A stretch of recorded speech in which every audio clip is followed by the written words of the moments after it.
Janaballabha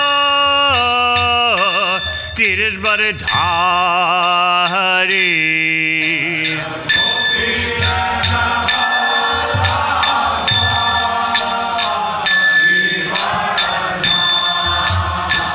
Yashodanandana Braja Janaranjana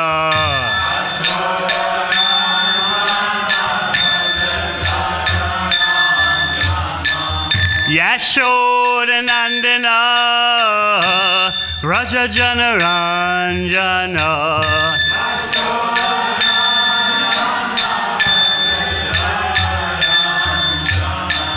Yamunatira Vanachari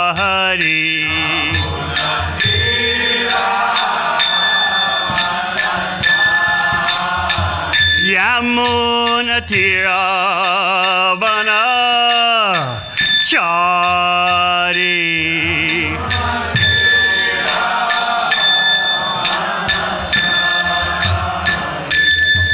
Jaya Radha Madhava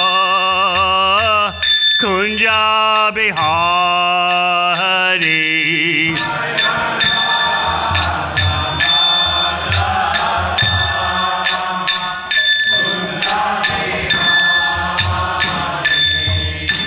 Hare Krishna Hare Krishna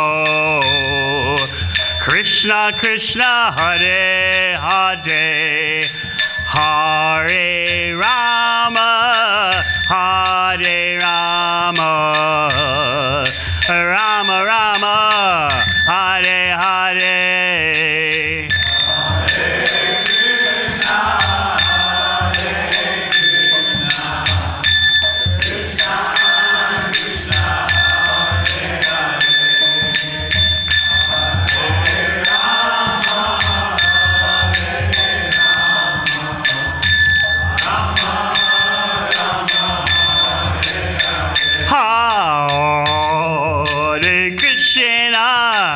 Hare Krishna Krishna Krishna Hare Hare Hare Rama Hare Rama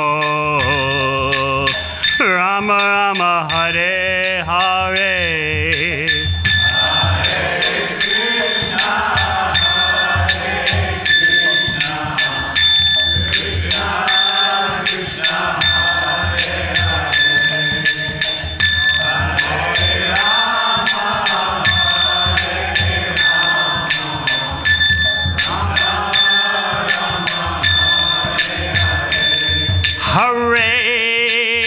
Krishna Hare Krishna Krishna Krishna Hare Hare Hare Rama Hare Rama Rama Rama Hare Hare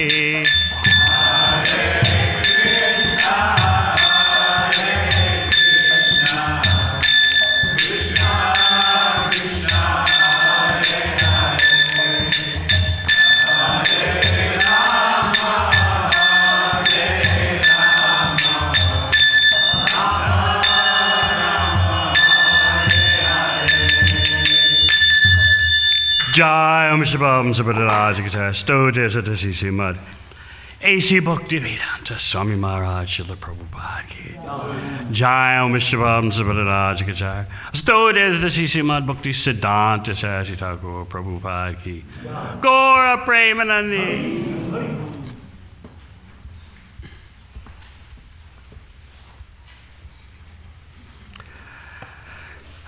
We'll read from Sri Caitanya Caritamrita. Jai Jai Sri Caitanya Jai Nityananda. Jai Sri Caitanya Jai Nityananda. Jai Advaita Chandra Jai Gaur Bhakta Vrinda. Jai Jai Sri Caitanya Jai Nityananda. Jai Jai Sri Caitanya Jai Nityananda. Jaya Dvaita Chandra Jaya Gaur Bhakta Vrinda. Jai Jai Sri Caitanya Jai Nityananda. Jaya Dvaita Chandra Jai Gaur Bhakta Vrinda.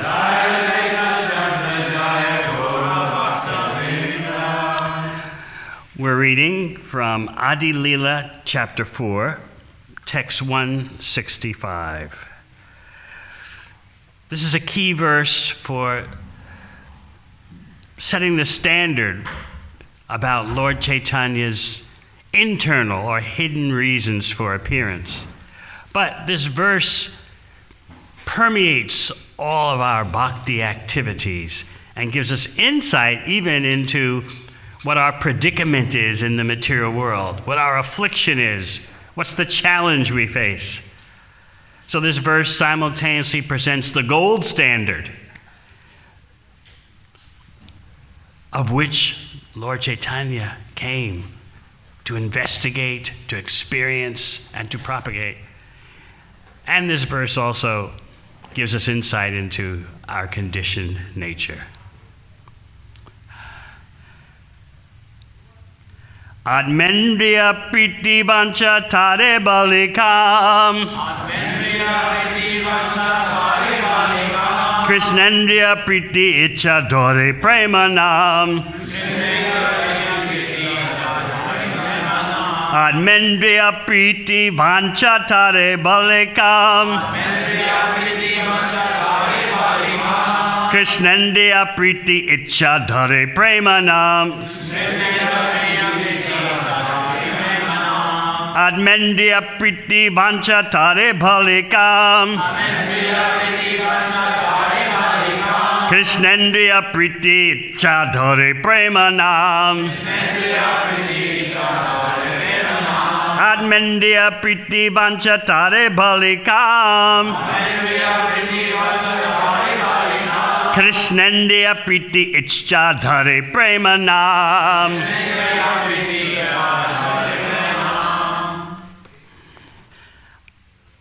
Atma Indriya Priti, for the pleasure of one's own senses. Vancha, desires. Tare, to that. Bali, I say. Kama, lust. Krishna Indriya Priti, for the pleasure of Lord Krishna's senses. Ichcha, desire. Dhare, holds. Prema, love. Nama, the name. Translation. The desire to gratify one's own senses is kama, lust. But the desire to please the senses of Lord Krishna is prema, love. Purport.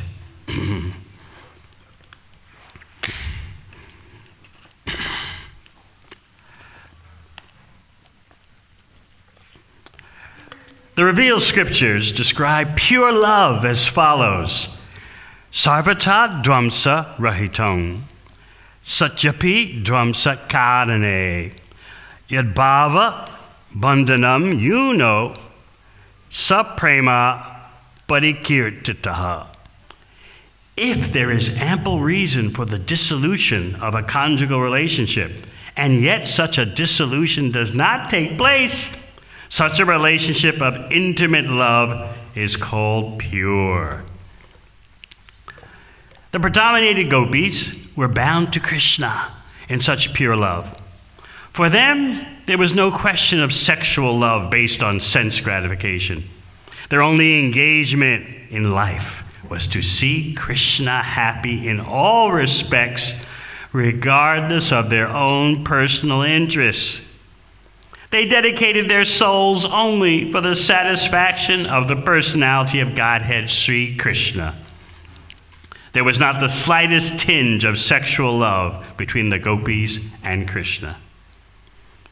the author of Sri Caitanya Caritamrita, asserts with authority that sexual love is a matter of personal sense enjoyment. All the regulative principles in the Vedas pertaining to desires for popularity, fatherhood, wealth, and so on are different phases of sense gratification. Acts of sense gratification may be performed under the cover of public welfare, nationalism, religion, altruism, ethical codes, biblical codes, health directives, fruit of action, bashfulness, tolerance, personal comfort, liberation from material bondage, progress, family affection, or fear of social ostracism or legal punishment. But all these categories are different subdivisions of one substance, sense gratification. All such good acts are performed basically for one's own sense gratification, for no one can sacrifice his personal interest while discharging these much advertised moral and religious principles.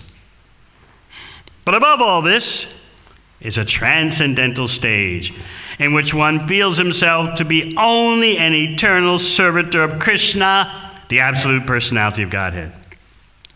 All acts performed in this sense of servitude are called pure love of God, because they are performed for the absolute sense gratification of Sri Krishna.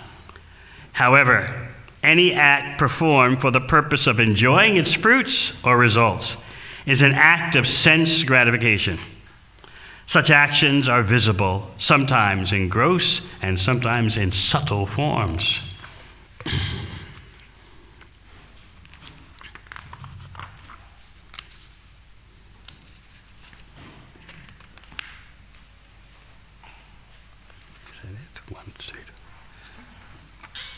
All right, that was the end of the purport.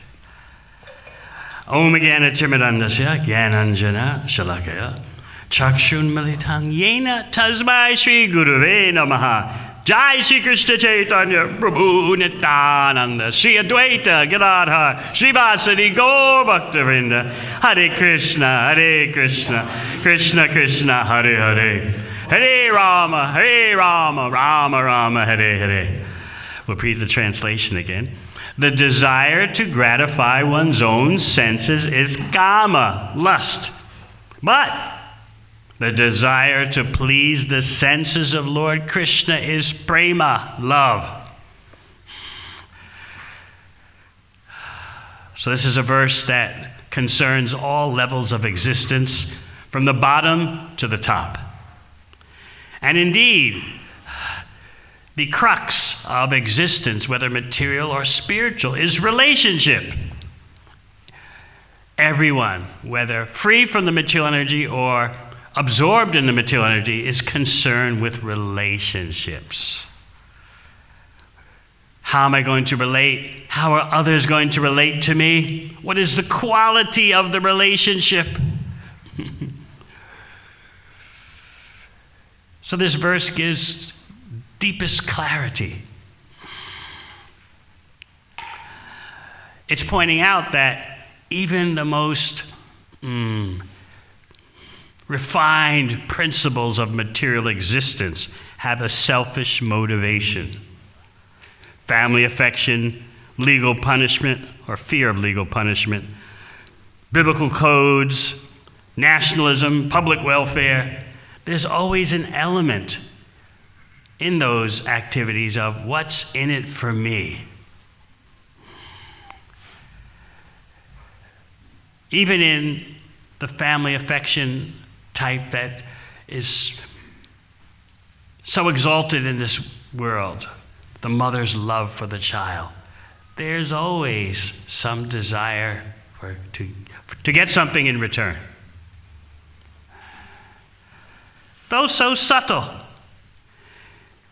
Nationalism, public welfare, environmentalism, this ism, that ism, there's always a kickback, no matter how small.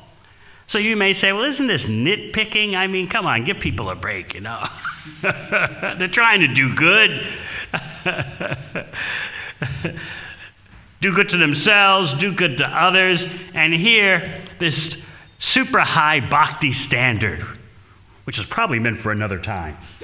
It's not meant for here and now. It's like, it's good to hear about. It's kind of poetic, isn't it? Mendriya priti vancha tare balikam. It rhymes. Krishnendriya prite itcha dore premanam. Oh, how nice, how artistic.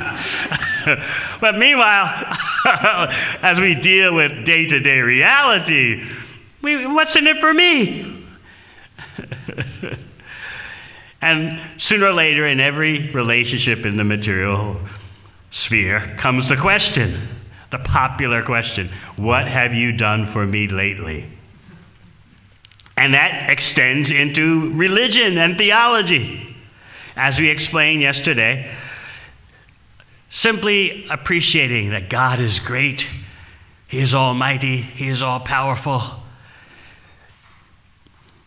is a good beginning, but often that appreciation immediately leads to treating God as your order supplier. Since you are so great, I've got my shopping list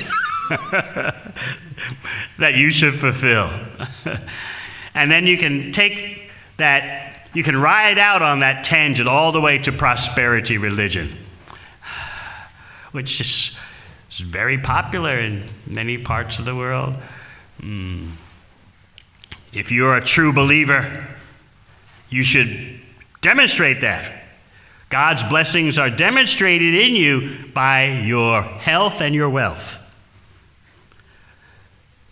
Don't be embarrassed. Don't be ashamed of wealth. It's God's blessings upon you. If you're truly devoted, these things come.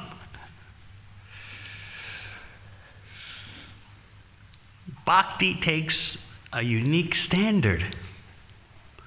And not that the bhakti standard is impractical.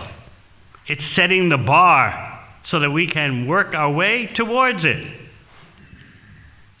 Without any idea what the standard is, how can we ever satisfy the soul? The soul can only be satisfied by pure devotional service.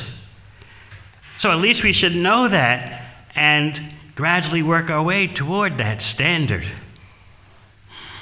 And of course, the amazing thing is that although we say the bhakti standard of pure love is so far beyond us, it's like a dream world, nevertheless, in our own personal relationships, what do we want? Pure love. And what's troubling us? We're troubled by the fact that our attempts to love and be loved are mixed with such distress and misunderstanding and temporariness and anxiety. Everyone wonders about these things. Yet, we want to deny the reality of pure love in the supreme absolute truth. The thing that in our conditioned life we cling to so desperately. We long for pure reciprocation. I very briefly, hear it all the time from couples. He's not doing this. I wish he would do that. If she would only. It just goes on and on. What's underneath it all is we're looking for that pure exchange of selflessness.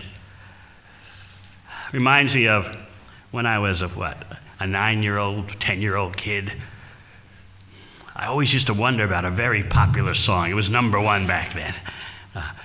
Will you still love me tomorrow? Tonight you're mine completely.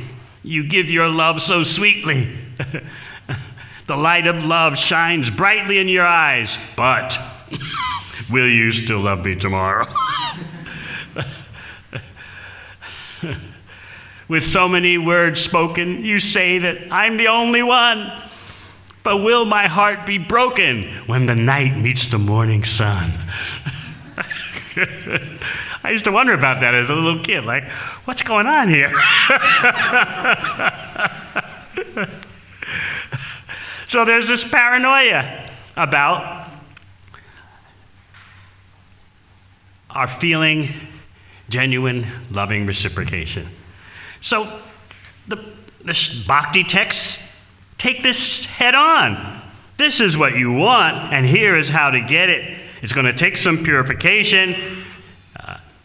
What you want is in relationship to Krishna. Now, often the question comes up, well, if we just focus on Krishna, what about everyone else? What does Krishna say in Bhagavad Gita? When he asks, Tadvidi pranipatena pariprasnena seva, if you want to know the supreme absolute truth, you approach my representative. And the next verse he says, the result of that, yajgatva na punamoham, you won't be in illusion anymore. And what's the symptom that you won't be in illusion anymore? You'll see all living entities are in me in their mind. So someone who is properly Krishna conscious knows how to deal with all living entities. The two go together.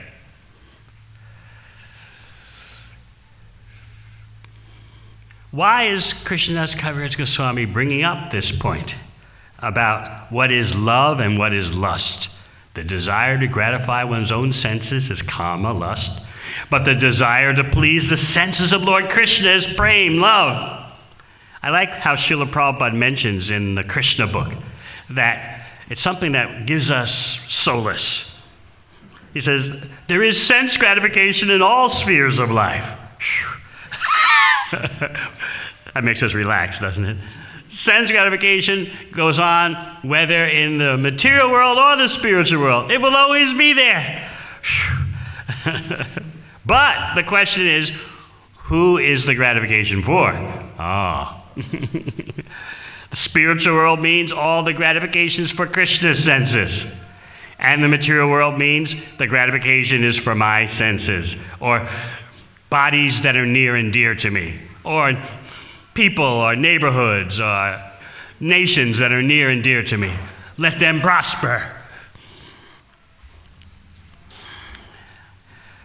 So this issue of who is the enjoyer of the senses is crucial to our daily existence, whether we're beginning devotees or the most advanced. Now this comes up because of explaining, Kaviraj Goswami's explaining the confidential reason why Chaitanya Mahaprabhu appears. We discussed yesterday about the visible reasons, and we reminded you that the visible reasons don't mean they're inferior. Just like Krishna has visible and hidden reasons for his appearance, it's the same with Chaitanya Mahaprabhu. Krishna's visible reasons are vinashaya chudaskritam, to annihilate the miscreants. His confidential reasons are he wants to display his all-attractive Braja Leela, to capture the minds of the conditioned souls. Similarly, Mahaprabhu has his visible reasons for appearance, spreading the Yuga Dharma and teaching Braja Bhakti. But then there's an internal, hidden reason in which he wants, Krishna wants to experience the purest love, the love of his purest devotees.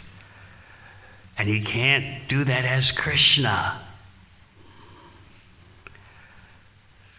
Krishna's wondering, what is this love that my dearest devotees have for me?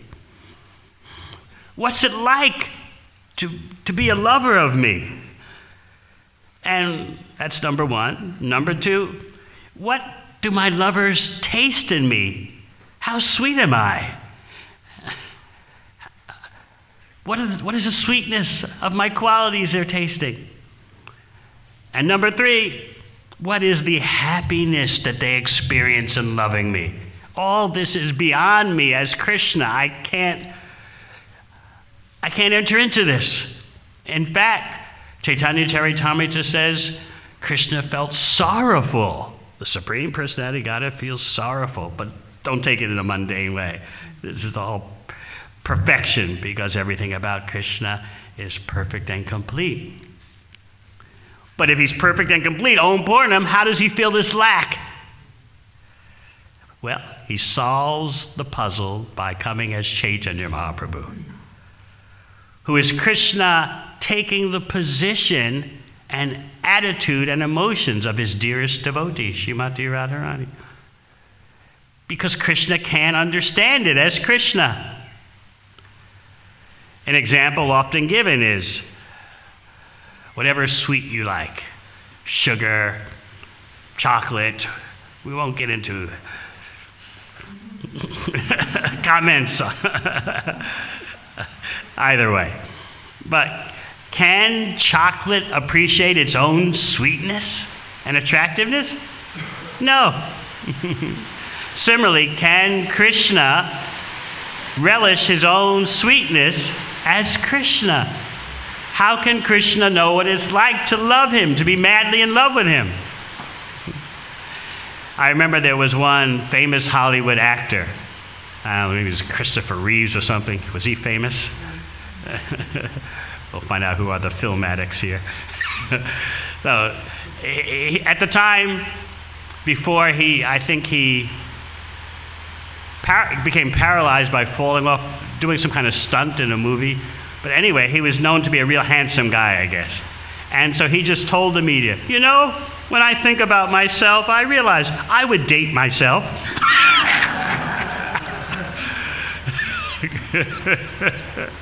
Have any of you ever said anything like that? Look in the mirror and say, I would date myself. Well, Krishna, as the Supreme Personality of Godhead, when he sees a reflection of himself on a stone pillar, he becomes attracted. Who is this? There is the real standard for being the enjoyer. You don't feel that when you look in a mirror at yourself. Oh. But Krishna naturally feels that. So he's wondering, what's it like to be attracted to me? And therefore, he takes the role of Caitanya Mahaprabhu. He appears as Caitanya Mahaprabhu, who, as we explained the other day, is not an avatar. Actually, he's the original personality of Godhead. And we explain how, when we say the statement, when Krishna desired this, he appeared as Caitanya Mahaprabhu, and when Caitanya Mahaprabhu desired that, he appeared as Krishna. But there's no time involved. Just like when you're talking about Radha Krishna. The one supreme absolute truth has become two eternally. The one supreme absolute truth has separated into two. And then the two have combined as one. Radha and Krishna have combined as one. Sri Caitanya Mahaprabhu. When? As soon as we use the question when, we're dealing with time. But this has nothing to do with material time. So therefore, the Shastra says, Sri Krishna Chaitanya, Radha Krishna Nahe Anya. Lord Chaitanya is Radha Krishna combined. Krishna takes on so much the emotions of Srimati Radharani that he becomes golden in effulgence. So therefore, Chaitanya Mahaprabhu has the effulgence, and in his heart are the emotions of Srimati Radharani. Because Krishna wants to taste what is pure love of himself. He's attracted by that pure love of his dearest devotees, of whom Srimati Radharani is the chief. Krishna's attracted to this Rudha Bhava, spotless love. He's thinking, as Caitanya Caritamrita reveals, they experience happiness, my lovers, in loving me. And I experience happiness in receiving their love. But I suspect, in fact, I know that my devotees enjoy more. They enjoy the relationship more than I can. according to mundane commentators on rasa. Because it's a technical point, but when you read Nectar Devotion and Rupa Goswami's presentation of the Bhakti Rasa system, a lot of it is the terminology, so we can get a grip on it, is from the dramaturgy, dramatic science of rasa as propounded by Bharat Muni. So he says, Bharat Muni says that in a loving relationship, the normal thing is that both partners enjoy equally. But Krishna, in his relationship, says, this is not happening. I perceive that my devotees are enjoying more. So then, does that mean Krishna is no longer the supreme enjoyer? No. He keeps his title intact by coming as a devotee. My devotees enjoy more. I'm the supreme enjoyer. I'll come as a devotee. So that is the mystery of Sri Chaitanya Mahaprabhu. And why does Krishna suspect, even he knows, that his devotees enjoy more? Because of the spotless love, not even a trace of any kind of selfishness.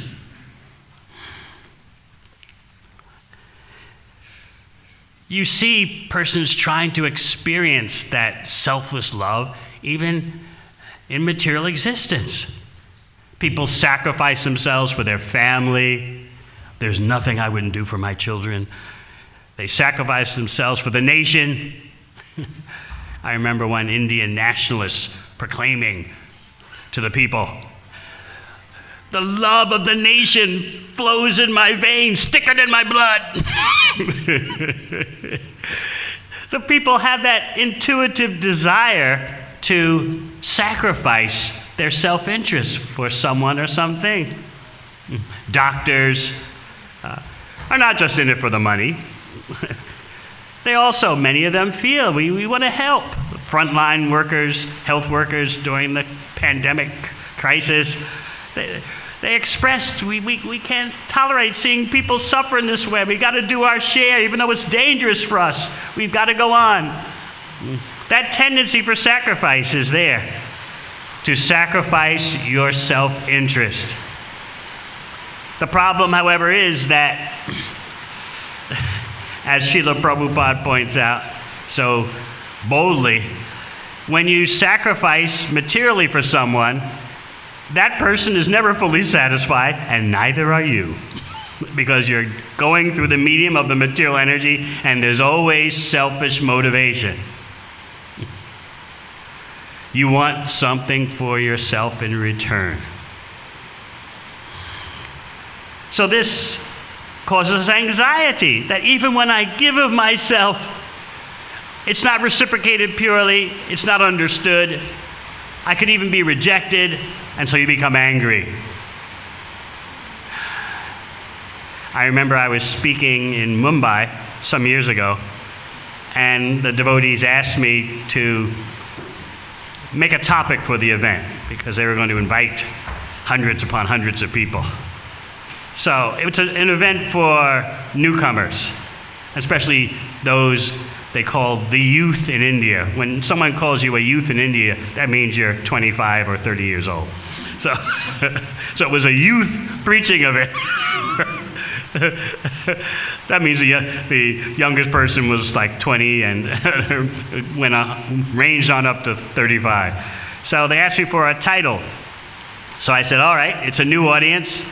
You don't want the straight Shastra approach right off the bat. You want something that brings the people in, and we can expound on that topic in a Krishna conscious way. I said, all right, the topic is frustrated love.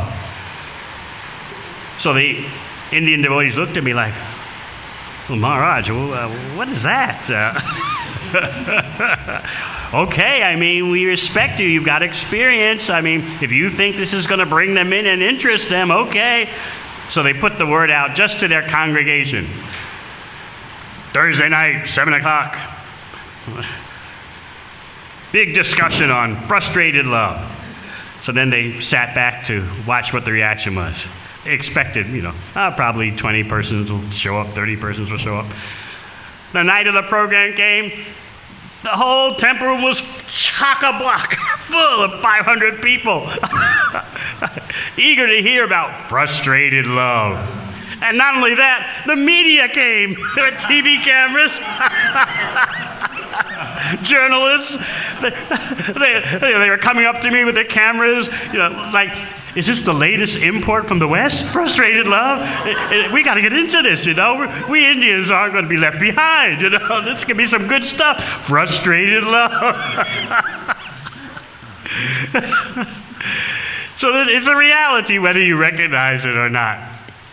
And this frustration leads to anger.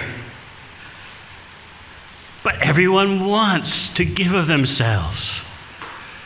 Mothers look forward to having children so they can pour their heart. They've also told me, I don't know, but they have told me that when the child is little, the child's helpless. So it just has to take it all from you as you pour your heart into the child, because the child can't get away. Everyone has some kind of motivation to give of yourself to the military, like in the USA, during their so-called Revolutionary War, in which they threw off the rule of the British Crown. They make a big deal out of it when they teach it in school. The American Revolution. Actually, the truth is, they simply didn't want to pay their taxes. So they make a big thing about it. It's a political, democratic revolution. No, they didn't want to pay the tea tax. So, during the fight with Britain for independence, for the colonies to have independence, there was one spy for the colonies who was captured. Every American kid is taught this, like when you're 8 or 9 years old, you have to know this guy's name. A great hero. He was spying against the British, and the British caught him, and they're about to hang him. So they asked, do you have any last words to say before you're hung? You were spying against the queen or the king, whatever. You've been spying on behalf of these rebellious colonies. What do you have to say before? That's it. He's on the, what do you call it? The gallows. The rope is on his neck, and they're about to tighten it. What are your last words? He said, and every school kid has to learn this, I only regret that I have but one life to give for my country. Finished. So people appreciate that. You don't want to be in his shoes, but you appreciate this selflessness. Yeah, you wouldn't sacrifice yourself for that particular cause, but there are always other causes you'll give yourself to. So Kaviraj Goswami is pointing out, you do this in the material sphere, the perfection of doing it is in the spiritual sphere, and the ultra-perfection of it is in the loving exchanges between Krishna's most confidential devotees and Krishna. And this is why Krishna wants to be a devotee. Their love is unfathomable, and they enjoy more than me because their love is so pure. I want to be a devotee, but I can't be a devotee as Krishna, the supreme enjoyer. All right, I'll come as Sri Caitanya Mahaprabhu, who is Krishna taking on the position and the emotions and the effulgence of Srimati Radharani. Briefly, very briefly, for older devotees, it's there in Caitanya Caritamrita. Prabhupada mentions that not only does Lord Chaitanya appear in the position of Srimati Radharani, but he also takes the role of a servant of Srimati Radharani. So, all this is going on because of the desire to taste pure love, to understand what it is. So my point to you is that this is important in our ordinary life, and this is important for our spiritual advancement. It's not something that we can deal with overnight, but it is the goal of bhakti. We're not simply about convincing ourselves we're different from the body and mind. Those are the ABCs. But the goal of the bhakti process is pure love. Because, as Bhagavatam says, Sabai Pumsam Bharo Dharmo Yato Bhaktir Dokshade Ahitukiya Pratiyata Yanatma Supersedity. Yanatma, the Atma, will only be satisfied by this pure love, which is uninterrupted and has no material motivation. That's the real standard of spirituality, as they say these days. The gold standard is pure devotional service with no material motivation. And because there's no material motivation, there'll be no interruption. Interruptions come when there's material motivation. You can see that even in your daily life, in your relationships with others. Sometimes you just want to take a break from the person. Could your own spouse, I just got to get away, I'm going to go for a walk, visit mother or something. Because you're not feeling fully satisfied at that moment. So you take a break, you interrupt. You'll come back, hopefully, but you take a break. Because you feel that I need to do something else, some variety. You're not satisfying me fully. Of course, you never say that, but you're not satisfying me fully at this moment, so I'll just do something else that could be satisfying. Then I come back, juggling, as we described the other day. So the interruption is because of material motivation. But in pure bhakti, there's no question of interruption. And therefore, Krishna becomes happy by seeing his confidential devotees, and they become happier by seeing Krishna's reaction to their beauty, and then Krishna becomes happier by seeing that they're becoming happier and more beautiful, and then they become happier and more beautiful by seeing Krishna is pleased. This goes on eternally. So what kind of love is that? It doesn't exist in the material world.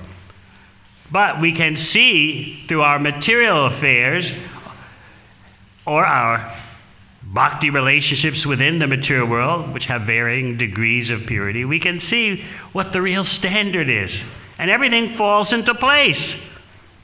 My loving propensity, my needs, my wants, my frustrations, my anger, all this fits into the picture. And something clicks on us. Yes, let me find out the best way to fulfill my loving propensities. Let me find out how to purify them. Because Yanatma Supersedity, the spirit soul will only be satisfied with pure devotional service. And this pure devotional service is such that Krishna himself wants to experience it. Not, as we said the other day, devotional service crippled by awe and reverence, although that's a necessary beginning, and we shouldn't artificially jump over that. But Krishna wants more. Just like we pointed out, you don't want a relationship, whether it's marital or parental or whatever, where there's always stiff formality. Good morning. What would you like today? Everyone wants more than that.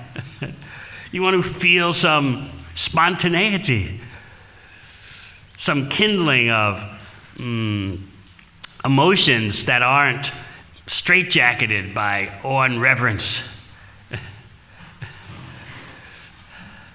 You can just imagine, you wake up in the morning and your spouse says to you, good morning, Mrs. So-and-so, your royal majesty. So what is this? Everyone wants to feel love without hindrance to such an extent that you're willing to become subordinate to that love, to that lover. I was in the Melbourne airport and waiting for a flight. I was seated at the gate, and there were several gates all at one end of the corridor. And so there were about 300 persons seated at 4 gates waiting for their planes. And so seated in front of me was like this well-to-do, obviously well-to-do business executive, 35 years old, neatly attired, casual wear, but you could definitely see businessman, corporate type. And his wife was there, very nicely dressed. And they had their kid there. The kid was like 4 years old. And so the little kid, the 4-year-old girl, would stand in front of her father, point to the ground, and say, "Down, Daddy, down." And the guy would fall out of his seat onto the floor on his back, and then get back up into his chair. And again, the little girl, "Down, Daddy, down." And he would fall off the chair onto the floor. And all 300 people are just watching. The ladies are blushing. The men are kind of trying to hide their emotions, as always. And it's like, this is where it's really at. These are the good old days. This is what we should marry for. It's like TV. Perfect family. So this went on for a half hour. "Down, Daddy, down." He would fall out of the chair. There's 300 people watching. But he wanted to feel that he's conquered by his daughter's love. And yet when Krishna does this, we think, oh, this is mythology. Damodar Leela is very sweet, but really, Krishna becomes bound around the waist, not exactly by the rope, but by Mother Yashoda's love, and how sweet, but there's still my desire for my share of material happiness. So Caitanya Caritamrita is dealing with this love psychology and proper standard head on. And this is the hidden reason why Chaitanya Mahaprabhu appears. He's Krishna wanting to be a devotee.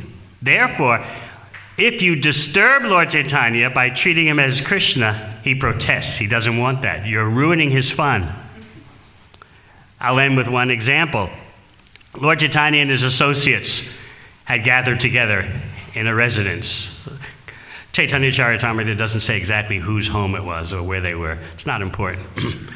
But he came into the room where all his associates were chanting his glories in the same way they would chant the glories of the Supreme Personality of Godhead. They were speaking about him as if he's the Supreme Personality of Godhead. And Lord Chaitanya immediately chastised them. What is this? How have you become so rebellious, so impudent? Why don't you do things in an authorized way? Why are you glorifying me in that way? Have you lost your shastric knowledge? I'm the Supreme Personality of Godhead? This is all implicit. I'm the Supreme Personality of Godhead? You're talking like that? Don't you stick to the Shastra? So while he was chastising them, thousands of people had gathered outside the house. And they were roaring out, "Jai Sri Krishna Chaitanya, Jai Brajendra Kumar," glorifying Lord Chaitanya as the son of Maharaj Nanda. So Lord Chaitanya goes out to meet them. There are thousands of people there. He raises his hands in the air and he cries out, "Hari, Hari," and the people thunder that back. The whole sound fills the universe. Their sinful activities flee. They're injected with love of Krishna. All this is going on. So then Lord Chaitanya steps back inside, and Srivas Thakur is looking at him like, You hide yourself at home, but outside they can say whatever they want. He said, it's like the sun after it's rising then tries to cover itself by clouds. So Lord Chaitanya felt very embarrassed. Srivas, will you please stop these jokes? So why is this that Chaitanya Mahaprabhu doesn't want to be called Krishna? Because you're spoiling his mission, which is to taste the position of Srimati Radharani, to taste that spotless love, Rudha Bhava, not as Krishna, but as the devotee of Krishna. So therefore we respect that desire of Sri Chaitanya Mahaprabhu. So these are essential points in our bhakti development. Because we're love hungry, we're suffering from frustrated love, we need to know what we are progressing to. Yes, we are not the body, But then we need to know the Caritamrita, the eternal nectarian characteristics of the spirit, soul, and immortality. So this is a very key verse, and although it's buried deep in the Adi Lila, it is a pivotal verse for understanding why Chaitanya Mahaprabhu appeared. What is the hidden mission, which goes on simultaneously with the visible or so-called external mission. All right, we'll stop there. Any questions or comments from the senior Vaishnavas?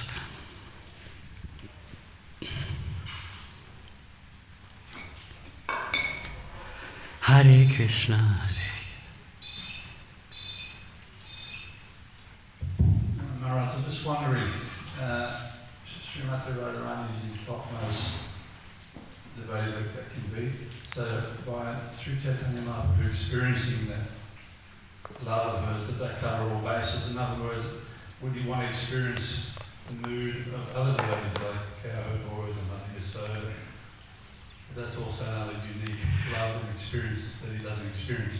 Sometimes he would take, because then again, you see, it's a double reality. He's Krishna, and Krishna is Rasovaisa, the ocean of all rasas. So yes, you'll read, especially in Chaitanya Bhagavat, that sometimes Lord Chaitanya would taste Vatsalya Prem, Sakya Ras, and so on and so forth, sometimes. But his main mission is Sringar.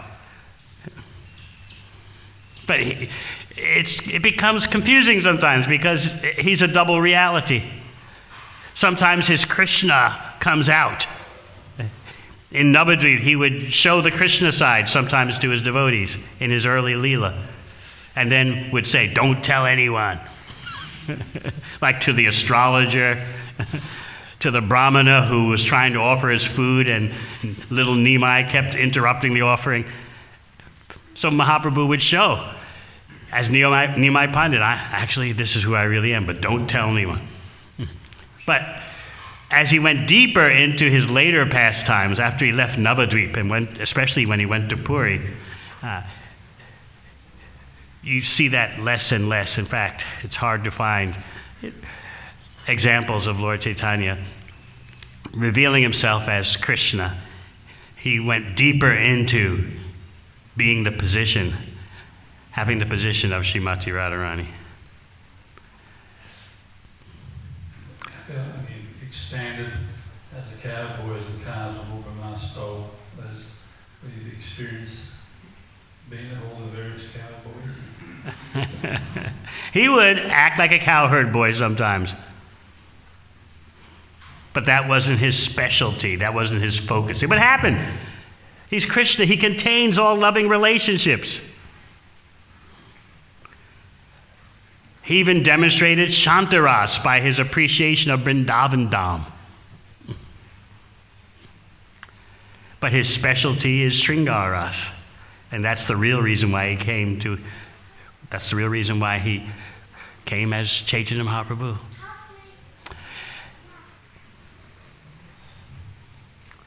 To comment on that, as far as Krishna experiencing the other rasas, we especially see when he descends to the mature world, where Krishna in Dwarka becomes the father, the grandfather, or he's subservient.